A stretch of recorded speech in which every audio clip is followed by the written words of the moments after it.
Is this a great game or what? With the Hall of Famer Tim Kirkshin. I'm his son, Jeff Kirkshin. And Dad, your passport must be worn out with all of those Canadian stamps. You're back in Toronto. Right. This is great. As we said last week, what a great town this is. We have relatives here. It's great. But most important, Jeff, we're in the Final Four of baseball. You know, we talk about the Final Four in basketball, how great it is. Well, we're down to the Blue Jays, Mariners, Dodgers, and Brewers. And I love our series here, the Mariners and the Blue Jays, who, as you know, were expansion teams the same year, 1977. Right. They came in at the same time. And as I told you, when the Blue Jays played their first game ever against the White Sox that day in 1977, they had to use a Zamboni or whatever it's called to get the snow off the field. That's how much it snowed before opening day in Toronto. And remember, Jeff, they didn't sell beer at Exhibition Stadium, at least that first year. And the fans were chanting, "We want beer." Well, they didn't get their beer, but they got a victory that day, and it was so cool. And again, the Mariners opened at the same time, same year. And if, Jeff, the Mariners and the Brewers advance to the World Series, if, you know, the Mariners have never been to the World Series, the Brewers have only been there once, and they've never won it. And this would be, if they were to meet, I'm way ahead of myself here, this would be the Seattle Pilots facing the Seattle Mariners in the World Series. Because remember, and you were not even close to being born, the Seattle Pilots played 1 year in Seattle, 1969, and then moved to Milwaukee. So the Brewers beginning started in Seattle, and then 8 years later, the Mariners came along and started their franchise. So it would be a fascinating series. We're not rooting for anything here. If the Seattle Pilots played against the Seattle Mariners in the World Series, it would be beautiful. And, I mean, both of these have never won a World Series championship. So, I mean, I think that's what a lot of the country is rooting for. I mean, you have the Dodgers, obviously, who won last year, a storied franchise. Then you have the Blue Jays, who haven't won since 1993. So they haven't won since the year I was born. They won back-to-back 92, 93. And then you have the Mariners, never won. The Brewers, never won. So it's refreshing, even though, of course, the dollars are in the major markets, in the LAs and the New Yorks. But I would love to see a Seattle, Milwaukee, because then there are no losers, Dad. It reminds me back of 2016 when it was the then Cleveland Indians against the Chicago Cubs. There really was no losing there.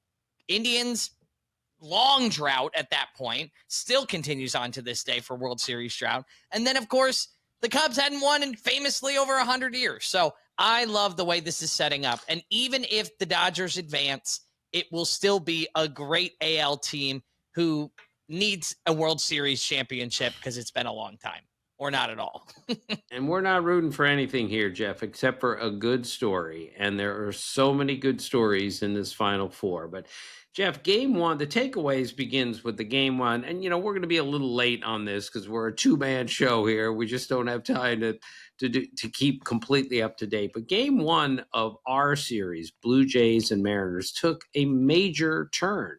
Remember, Bryce Miller was starting for the Mariners. He had a 5.68 ERA this year and was starting on short rest against Kevin Gausman, who is the best starting pitcher that the Blue Jays have. And Gausman had a 1-0 lead and retired 16 consecutive batters when Cal Raleigh hit a home run off him in the sixth inning to tie that game. Bryce Miller was the star of this game by giving them 6 really good innings on short rest. And Cal Raleigh, of course, along with Jorge Polanco, was the star of the game. But so now that gave him, going into Monday's game, Cal Raleigh had played 14 games at the Rogers Center in his career and had 9 home runs in 14 games in that stadium. And off of Kevin Gausman, who's impossible to hit when he's right, he ran his numbers off Kevin Gausman to 8 for 17 with 4 home runs, with that big home run that he hit in game one. So as always, for this unbelievably unpredictable season, we're off to a really surprising start that Bryce Miller would win that game against a team that was 54-27 at home this year in the regular season. It was a tremendous beginning to the LCSs in the major leagues. To quote you, Dad, I will give you $1,000 if you tell me the connection between Kevin Gausman and Emily Kirkchin, my wife. $1,000. And the blank stare on your face makes me want to double it to 2. It's not really a connection. I have no idea where you're going here. Okay, so I think I've told you this before on the podcast. This is how it feels to be on the other end of the quiz. Whoa, this is nice. This is really nice. I know something. Tell me the connection. Is this, I'm quoting, remember National Treasure? Is this how you feel all the time?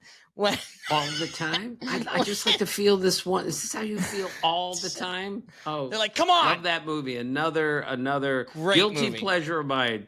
Agree. All right. So the connection is, Dad, years and years and years ago when Kevin Gausman played for the Baltimore Orioles, you went to some game and they give away free stuff all the time. You got me an Orioles t-shirt that had his name and number on the back. It's like a free giveaway. You came home and you gave it to me. Kind of didn't really think twice about it, right? Well, it stayed in my system of clothing, and then Emily adopted it as one of her, what we call in our household, sleepy shirts. So you sleep in, comfortable shirts. So she commonly will wear a t-shirt that is an Orioles jersey shirt. How funny is that? That's the connection. Yeah, and so I told her the other night, I said, he's stupidest thing ever, but he plays for the Blue Jays. I love it. That is so great. And I think you told me that before and I already forgot it. That is terrible, but that's great. Emily wearing number 34 for Kevin Gausman. So good. Mm-hmm. All right, Jeff, a couple other takeaways here. Again, we're late on the Brewers and Dodgers, but the Brewers starting pitchers, Jeff, in beating the Cubs in 5 games, went a total of 13 innings and won a postseason series in 5 games, in part because their bullpen had a 1.20 ERA in 30 innings pitched. Just another reminder, Jeff, how we've lost the value of our starting pitchers. It's not a complaint. It's not a criticism. This is just the way the game works. If you have a deep, versatile bullpen, you're going to have a chance, and that's how the Brewers got through against the Cubs. Their bullpen carried them. Similarly, the Dodgers, Jeff, beat your Phillies. The Dodgers hit 199 in the series against the Phillies. The Phillies are a really good team, and they beat them in 4 games. This is, again, how crazy baseball is. It makes no sense, and it made absolutely no sense during the regular season, and the same thing is happening here. And the last takeaway, Jeff. So Trey Savage is pitching game 2. We're not going to be able to cover that on this podcast, but Cam Schlittler of the Yankees, Troy Melton, and Connolly Early are all starting pitchers in the postseason. And in the postseason, the 5 starting pitchers posted a 1.98 ERA. 5 rookie starting pitchers.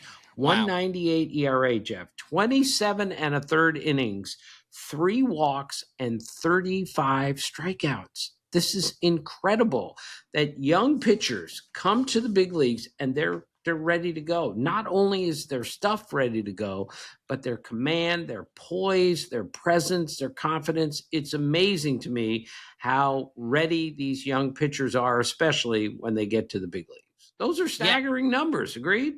I mean, Dad, I looked back at the box scores for the Brewers, and in this order, these are the pitchers, the amount of pitchers they used in each game. 4 was the least amount, and they used that in game 1, 7, 6, 5, 5. So the average of that, Dad, is just an unbelievable amount of usage from their bullpen. And they always say pitching wins championships. But back to the rookie thing, Dad, and I have a question for you and your expertise. Don't you feel as if there are times, and I'm not going to put you on the spot for examples, where rookies and or young players succeed in the most difficult times because they don't really know how important this is yet, right? Because they haven't spent 10 years in the majors waiting for their first postseason appearance, right? They're just here because, and this is what they think everything is. So almost the nerves are null and void, right? Right. There's an expression, Jeff, ignorance is bliss. Mm-hmm. And these guys don't even know that they're supposed to be scared to death of this stage, and they're not. And I think it's part because they don't even know where they are, but I think these kids are much more worldly. They're much more polished than they've ever been.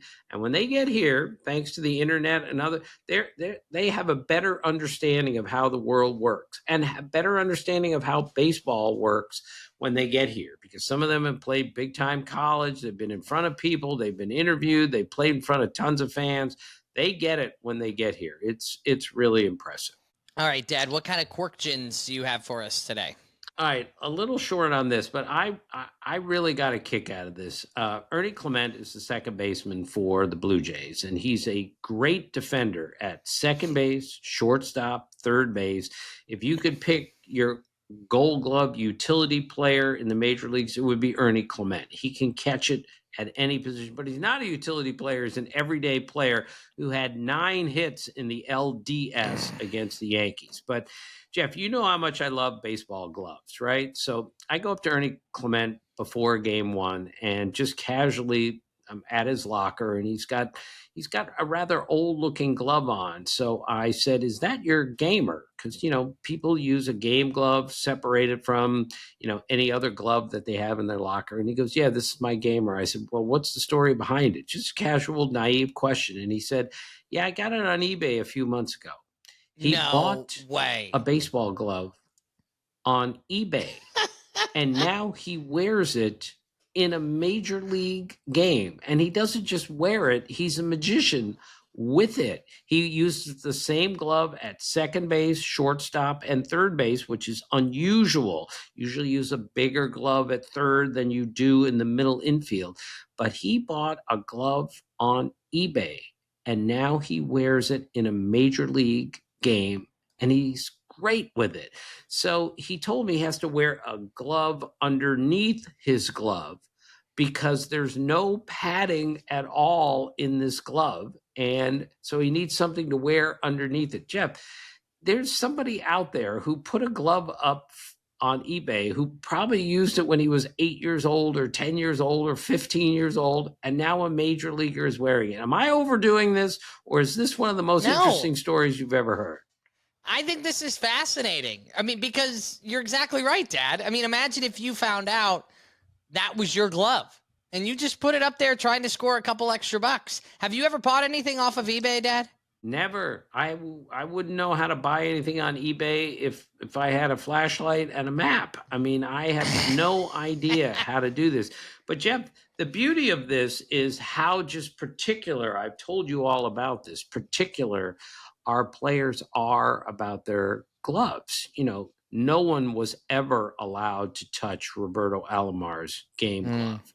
No one was allowed to touch Brandon Phillips's game glove. They would be furious if anyone even picked it up.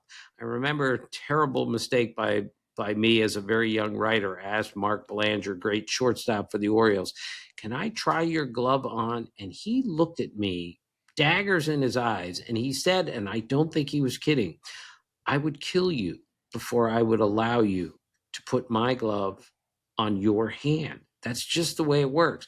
But here, Ernie Clement just picks up a glove on eBay and now wears it in a big league game. I told you the Darwin Barney story, Jeff. He was a really good second baseman for years with Cubs and others. He had 5 different gloves that he broke in systematically. Each one was in line to someday be his gamer. Okay. And he only used his gamer in the game, meaning he didn't even play catch before the game with his game glove because he didn't want a little indentation forming in the pocket. Therefore, when he reaches in to make the double play, he can't find the ball. So he told me once that he made an error one night in Washington on a backhanded play, and he was so angry that he threw the glove away and replaced it with one of his next glove that was in line to become his gamer. Again, 5 gloves systematically being broken in. I said, Darwin, you just threw it in your locker. He goes, no. I threw it in the trash can because there's no way that I'm going to use a glove the next game if I made an error on it in this game. That's how particular they are. Well, my favorite story is the one you wrote in your book and years ago on ESPN.com, I'm sure. Rene Gonzalez used to put his glove in a Wonder Bag, right? Because their slogan was no holes. He carried his exact, Jeff, I am so proud of you. You have been listening for your entire life, but for the 2 years on this podcast, the first time I ever met Rene Gonzalez, he walks in with a glove in a Wonder Bag. And I said, Gonzo, what is that? He goes, well, that's my game glove. I carry it in this wherever I go. Slogan, Wonder Bread, no holes. Great. All right, last thing with the questions, Jeff. I was talking to Chris Bassett the other day of the Blue Jays. He's a really funny guy and a really smart guy. And he was a great basketball and football player in high school. We were talking again about how players are, it's so important to play multiple sports. So he says to me that Max Scherzer, who we know, of course, as a Hall of Fame pitcher, but also the pitcher that Ryan Zimmerman told us last year is a maniacal pickup basketball player. Yep. You remember that story? Yeah, he was saying we only play max rules. Where we play by the max rules. We shoot free throws in between baskets of the pickup game because you only can tell if you're a good free throw shooter if you shoot them when you're fatigued. And then after the pickup game was over, they shot more free throws. This is how Max does everything. So Chris Bassett, I told Chris Bassett this story, and Chris Bassett said, yeah, Max found out, they're teammates on the Blue Jays. Max found out that I love basketball and I used to be a good player. And he came up to me and he said, we're playing one-on-one. You and I are playing one-on-one basketball. And then Chris Bassett looks at me and he goes, and Max plays one-on-one only one way, full court, one-on-one. So you wonder why Max Scherzer is a Hall of Fame pitcher is because he demands that we're going to play basketball, we're going to compete, and when we play one-on-one, we're going to play full court one-on-one. And Bassett looks at Max and says, we're not playing full court one-on-one. That's the end of the discussion. Next on Is This a Great Game or What? We've got On This Date in Baseball History, another Team 10, and we'll tell you who our guest is going to be. And by guest, I mean guests for this week. It's coming up next.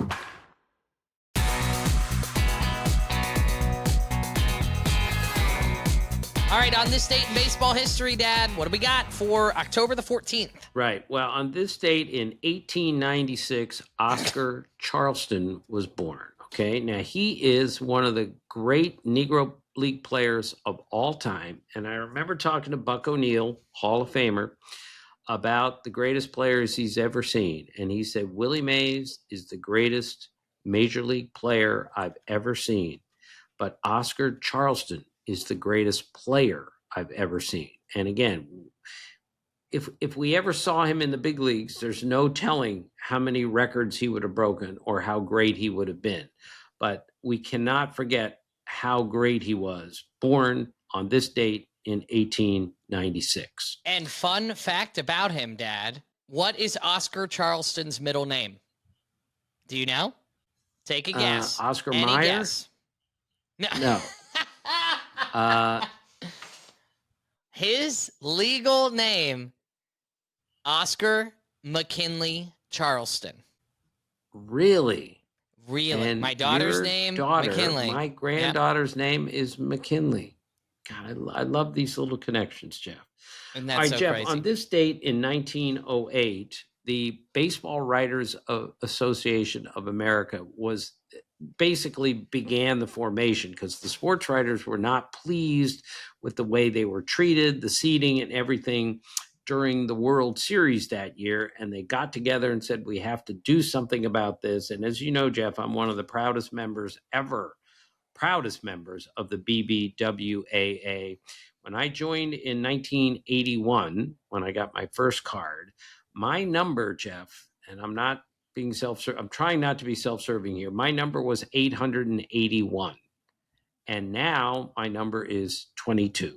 So there are only 21 people who are still writing about baseball or members of the baseball are still alive who have a lower number than me. So when I tell you how proud I am to be a writer with the BBWA, I can't stress enough how great that is for me.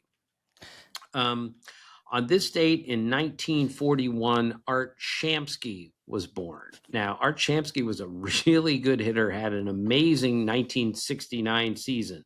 But on August 22nd, 1966, playing for the Reds, he was a rookie. He hit 3 homers in one game, Jeff, and he didn't even enter the game until the 8th inning.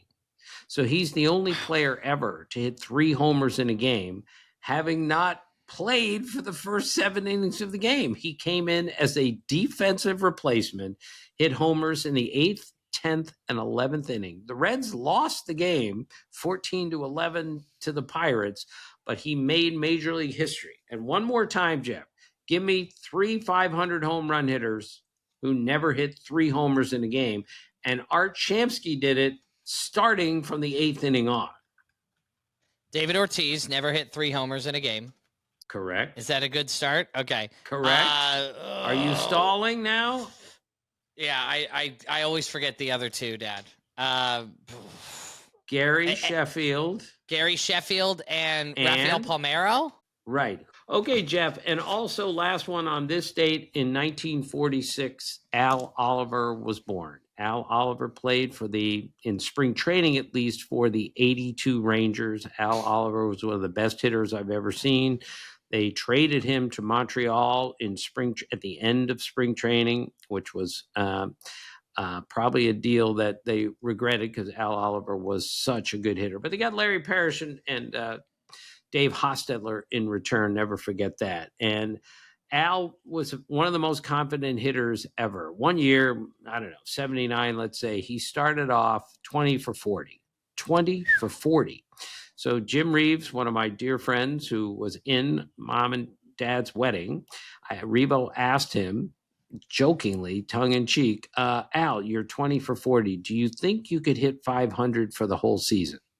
And Al looked at Revo and said, 500, that would be hard. That's what he said. He had to think about it because he was actually debating whether he could hit 500 for a full season. That's how confident a hitter that Al Oliver was. So Al Oliver, of course, wore number 0. So what, leading into our team, Tim, this week, what do you, I haven't told you what it is. What Al Oliver wore number 0. What does that mean? All number 0 team? Right. The all number 0 or 00, because not everyone, if you wore 0 or 00, you're a 0. Okay. That's for sure.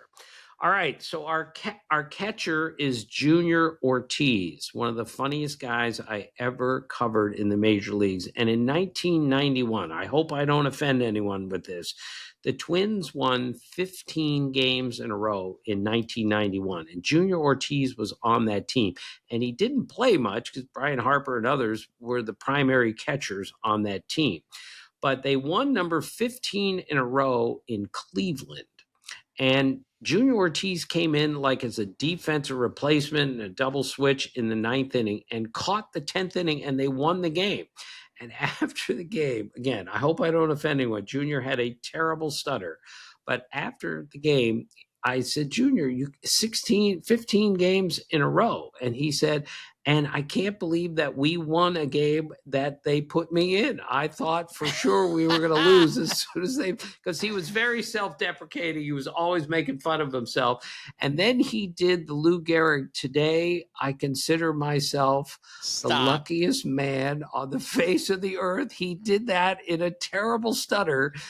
To say this is like the luckiest thing ever is that I got to play in this game and we didn't lose and the winning streak continues. Junior Ortiz, one of my favorite people ever, and he wore number 0. All right, our first baseman is Tony Clark, who briefly wore 00. Tony Clark, of course, runs the Players Association.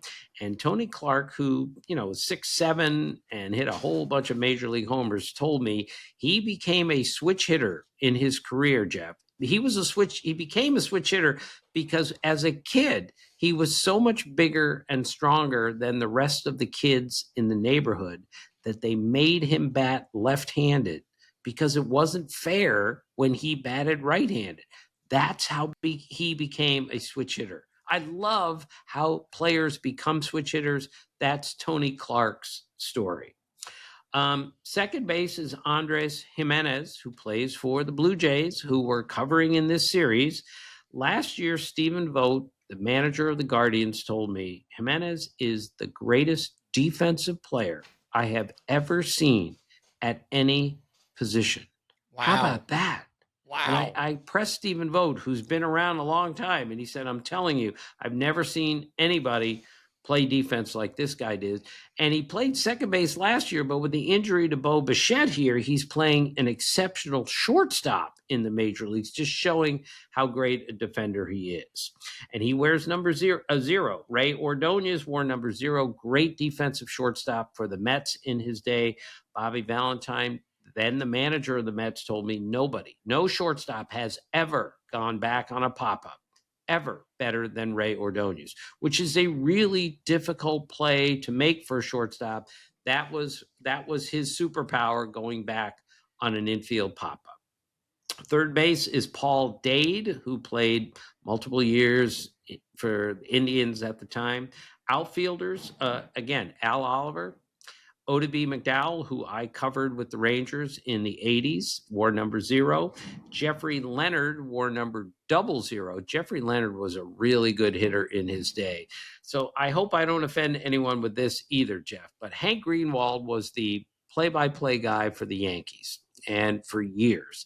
And every day he went to Yankee Stadium, the security guy asked him for his ID pass, his press pass to get in.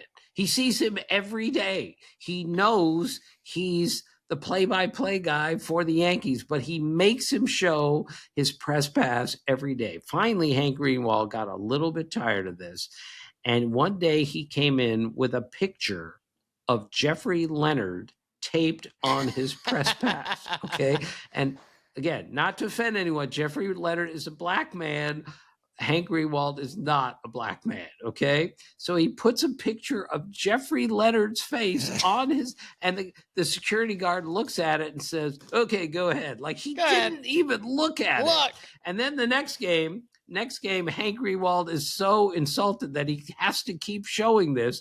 He shows up the next day with his press pass, and he's got a picture of Secretariat, a horse over his face. So on his press pass, he has a horse's head instead of his face. And the security guy looks at it and goes, okay, go ahead. That's how it worked at Yankee Stadium back then. So Jeffrey Leonard, number 00, is our third outfielder. Our starting pitcher is Marcus Stroman, who wore number 0 and still pitches. Adam Ottavino, pretty darn good reliever in recent years here, pitched this year. And he told me once, it's not a 0 that he's got on his back. It's an O, because his last name is Ottavino. So he wears like an O instead of a 0. Here comes and then the last one is Omar. Right. And the last one is Omar Olivares, who pitched for several teams, including the Cardinals. And of course, he wore 00 because his initials are 00. So, and let's see how good your memory is here, Jeff. Who is the baseball player who wore his number on his back and had his birthday on his back?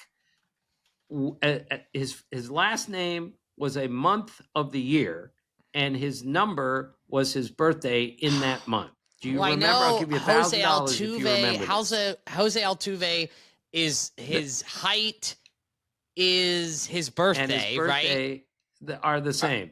Right. May the 6th, and he's 5'6". This is going to bother me. You're not going to remember this, Jeff. I'm going to give it to you anyway. Carlos May was born on May the 17th, and his last name is May, and he wore number 17. So on the back of his jersey wasn't just his name and his number, it was also his birthday. How great is that? Well, and one of my favorite jersey stories, Dad, is when Johnny Damon was standing out in the outfield, and then he's standing there, and he wears number 18, and he's standing next to number 19 of that team, and it's 1918. Okay. Gabe Kapler, right? Right. Was it Gabe Kapler? Gabe Kapler, right. 9th inning, 2004 World Series, clinching game. Red Sox haven't won since 1918. And I look out in the outfield, and before the bottom of the 9th begins, those guys are standing back to back. I mean, they're standing with their backs to home plate, and there it is, 1918. And then the Red Sox won that and won the World Series for the first time since 1918. It's so beautiful. We've got a great guest for you tomorrow. 2 guests, in fact. Eduardo Perez and Carl Ravitch are going to be joining us. And I, yours truly, am going to interview the 2 of them along with my dad, Tim Kirkshin, the ESPN radio crew who did the ALDS together and are doing the ALCS together. And you can all do what I do. Turn the game on, but then listen on your phone to the broadcast and mute your TV. That's how I get time with my guys. So tomorrow, that's on the podcast. We cannot wait for you to join us. And as always, thank you for being a part of our family.